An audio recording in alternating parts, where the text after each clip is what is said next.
Good afternoon. Welcome to this afternoon's edition of the Rich Urban Show. I am your host, Richard Urban, coming from historic Harpers Ferry, West Virginia. We bring you news and views from the unification principle point of view. Today's show is on absolute sexual ethics is the cultural battle line. They start with a reading from Scripture. These scriptures are from the Daily Inspiration. Men and women should live intoxicated by conjugal love. This is the October 6th edition. They're from the Chunseongyang, selections from the speeches of Reverend Sun Myung Moon. Section 4, The Secret of Entering Heaven. 4.5, Conjugal love is the central flower of the ideal of love. All the harmonies and phenomena of this world that come out of love are as a fragrance to God. God wants to live within this beautiful fragrance, and so he is seeking it. God's love descends to the place of sexual relationship between husband and wife. This is where all creation in the universe are harmonized. If you think about a royal palace of love, there's a royal palace in the spirit world and a royal palace on the earth. Where do these palaces make contact? That is the question. In other words, where do human beings and God meet? The sexual organs that bring the unity of true love are the original land. Since this is the original land in terms of palaces, it becomes the original palace. This is the palace God initiates and is the first thing he initiates. It is the original palace. After happily living together with your spouse, what will you think about when you pass away? You will always think about the love organ. You'll remember your spouse's face and kiss. The only memories that remain after going to the spirit world are the ones about the union of the love organs, when the husband and wife kissed and made love. Would you want to pass away holding and kissing the love organ? And that is the reading. As I said, today's topic is absolute sexual ethics is the cultural battle line. So we've had a really difficult September. Now it's October.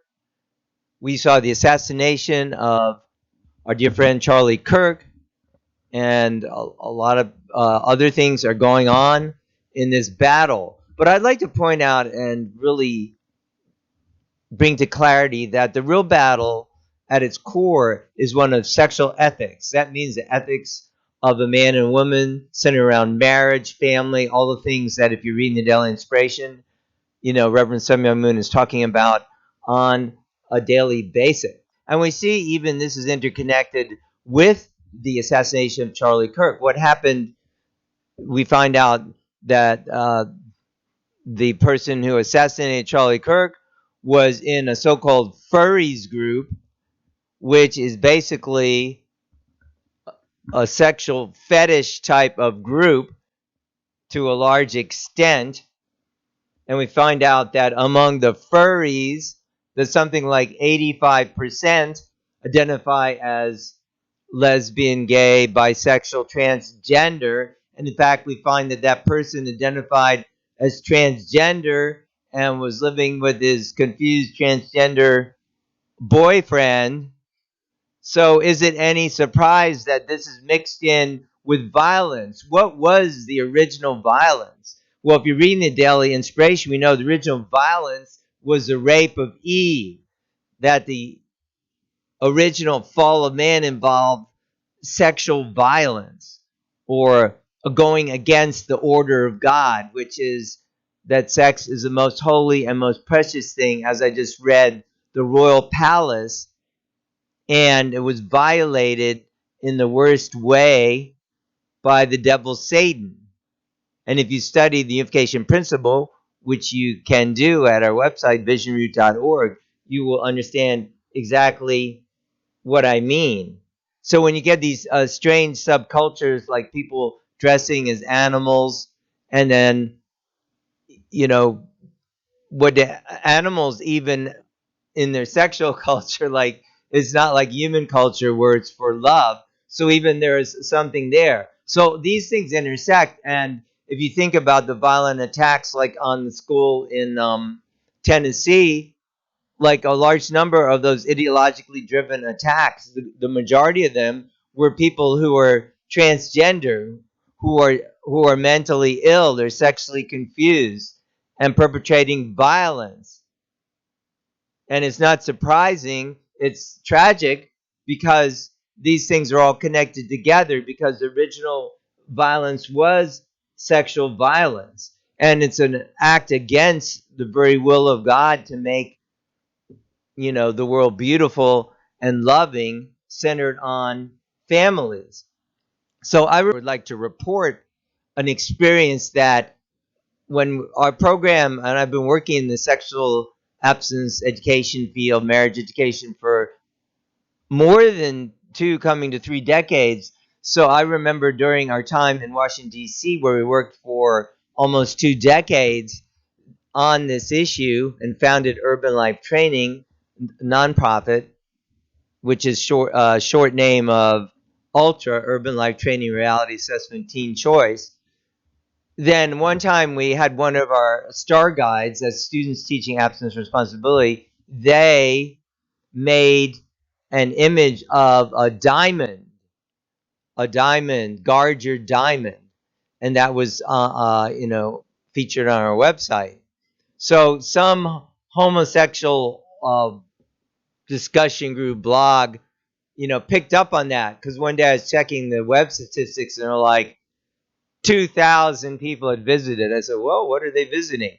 Well, they just thought it was really just really funny, or in a sick way funny, that we were promoting the sexual abstinence and the guarded diamond, because in that kind of culture, the sex is like you put a thing in a hole. That's about what it amounts to. Put a thing in a hole. It's not a holy act. It's something that can even be violent or sick or whatever you want to call it. It's not a godly act. And that's the real difference between God-centered sexuality and this kind of debased sexuality. So that really is a dividing line.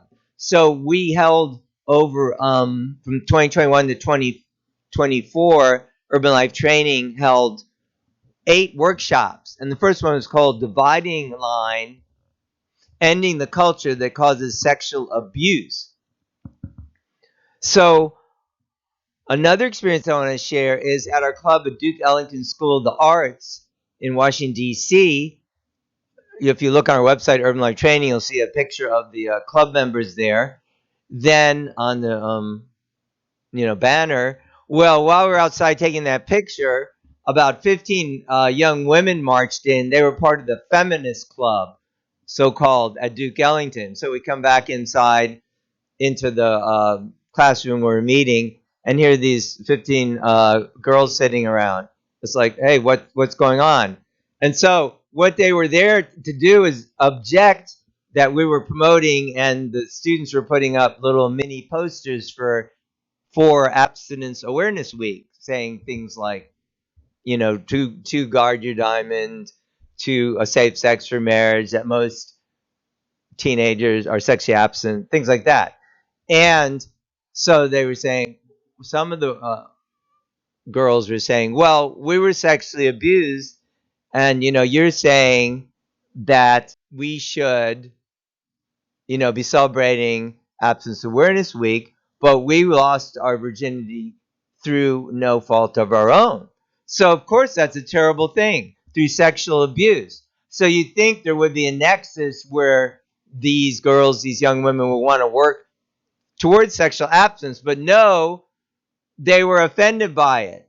So, I mean, to me, that's kind of like, what do they call the Stockholm Syndrome? Like, so if you experience sexual abuse, then do you celebrate that have your psyche damaged, or do you work against it?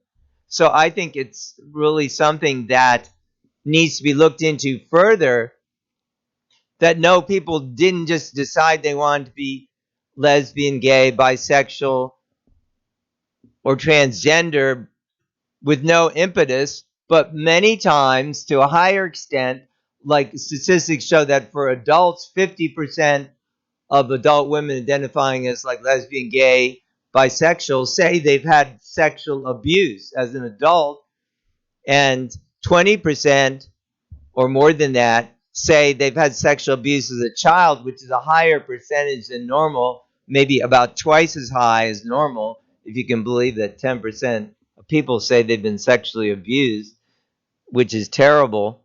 So we should be working against sexual abuse, not celebrating that people were damaged or now they feel that they're lesbian or bisexual.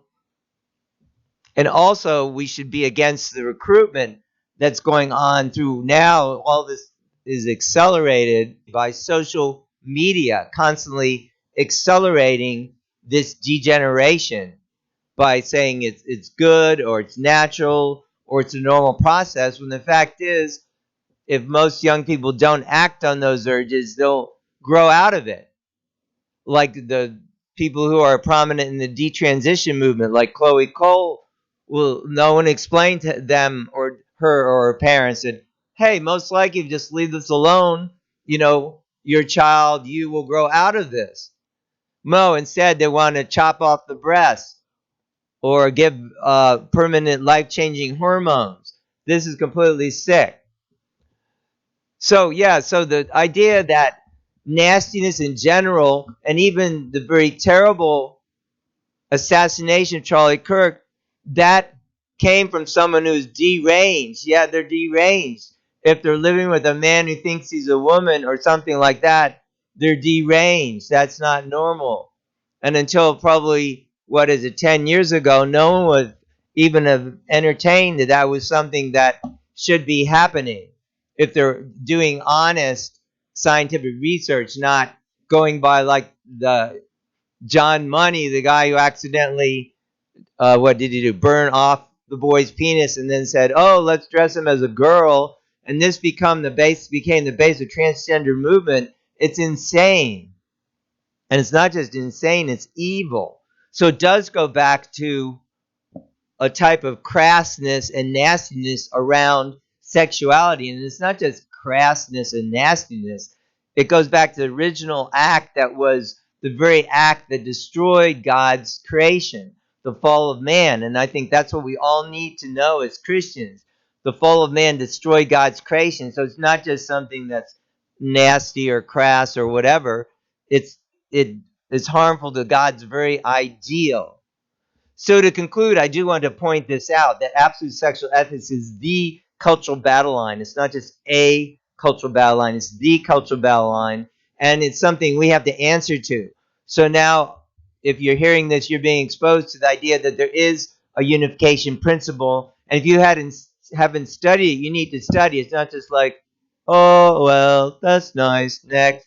No, you need to decide, because there is a cultural battle line. You need to decide and study and choose if you're on the side of, what God has ordained, like explain the unification principle, or you're not. And then you also need to recognize the messenger that's bringing it. That would be Reverend Samuel Moon, and teaching us about how to be true people. And that's something that to embrace and to receive these words and to study and also receive the marriage blessing. And we have a site now, unionstation.love, where you can study and receive the blessing. So I hope you've enjoyed this message today, and that you will become involved in this battle in the sense of understanding the unification principle and also receiving the blessing, because the kingdom of heaven starts with you and me. It's not political. It's not something that's just going to drop out of the sky. We're not going to be raptured into heaven. We have to build the kingdom here on earth, and the key cultural battle is one of sexual ethics, or, as Reverend Moon states, absolute sexual ethics, meaning the absolute unity of husband and wife, absolutely keeping sexual purity before marriage, maintaining it within marriage. This is the cultural battle line, and it's behind all the other battles in society today. So I hope you've enjoyed this show. Do you like to share? I'm your host, Richard Urban, coming to you from historic Harpers Ferry, West Virginia. Do be blessed, and do visit visionroot.org, and you can sign up for the daily inspiration. And also unionstation.love, you can sign up for a class there to receive the blessing and find out about what it is. So we'll see you next time. Goodbye for now.